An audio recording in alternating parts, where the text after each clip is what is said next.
Are you considering buying a new SUV in 2025? Well, not all that glitters is gold. While some models offer the latest in tech, comfort, and performance, others are plagued by reliability issues, overpriced tags, and poor design.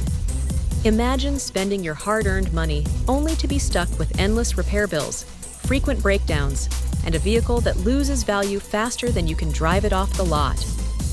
To save you from making that costly mistake, we've dug deep into trusted sources like Consumer Reports, iSeeCars, CarEdge, and more, combining their expert analysis with our own personal reviews to bring you the top 10 worst SUVs of 2025 that you should absolutely avoid.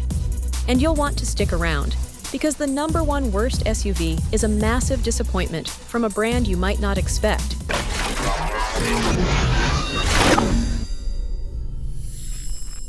Starting with number 10, Jeep Compass. The Jeep Compass easily makes it onto this list, and for good reason.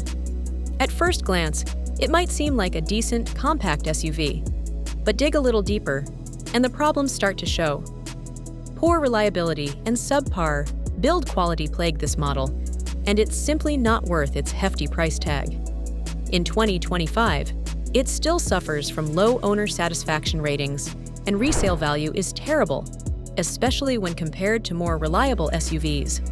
Add to that an underwhelming driving experience, and you've got one of the worst SUVs in the market this year. If you're in the market for a compact SUV, stay clear of this one. Number 9, Chevrolet Trailblazer. Up next is the Chevrolet Trailblazer, which has been outclassed by its cheaper sibling, the Chevy Trax. At a higher price, you're essentially paying for a worse deal. It comes with a small, overstressed, turbocharged 3-cylinder engine that's unlikely to last, and its CVT transmission is far from reliable. When you compare this to the Trax, which costs less and comes with a more dependable automatic transmission, the Trailblazer just doesn't hold up.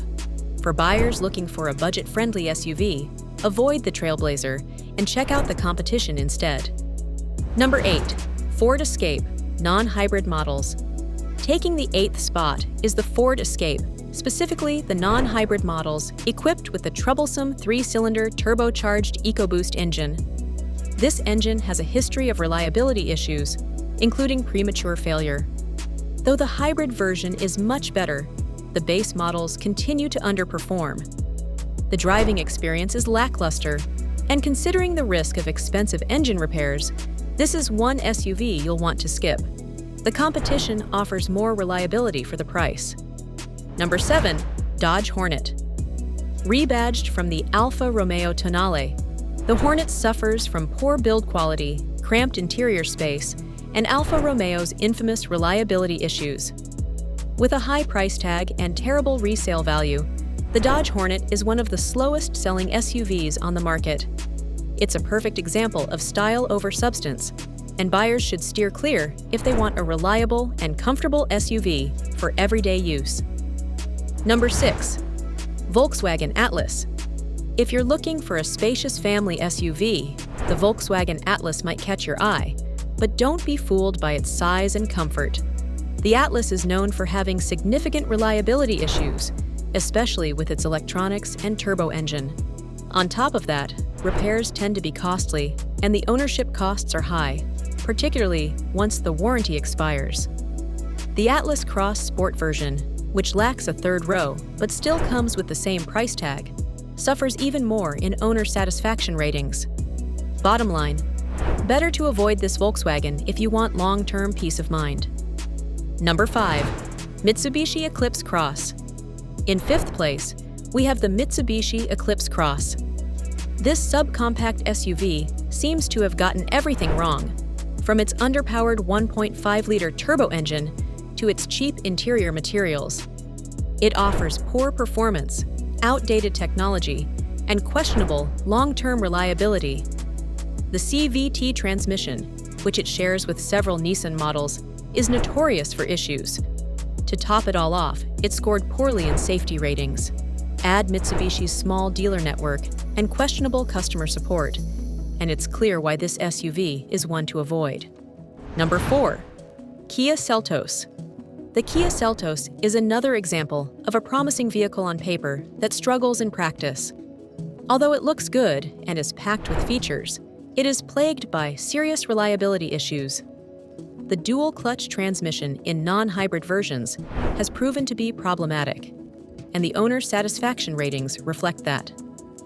Kia's reputation for engine problems with its GDI four-cylinder engines is another red flag. For anyone considering a small, feature-packed SUV, you're better off looking at more reliable alternatives in this category. Number 3. Volkswagen Taos. The Volkswagen Taos is one of the worst small SUVs on the market today. It has been criticized for being noisy, underpowered, and incredibly unreliable.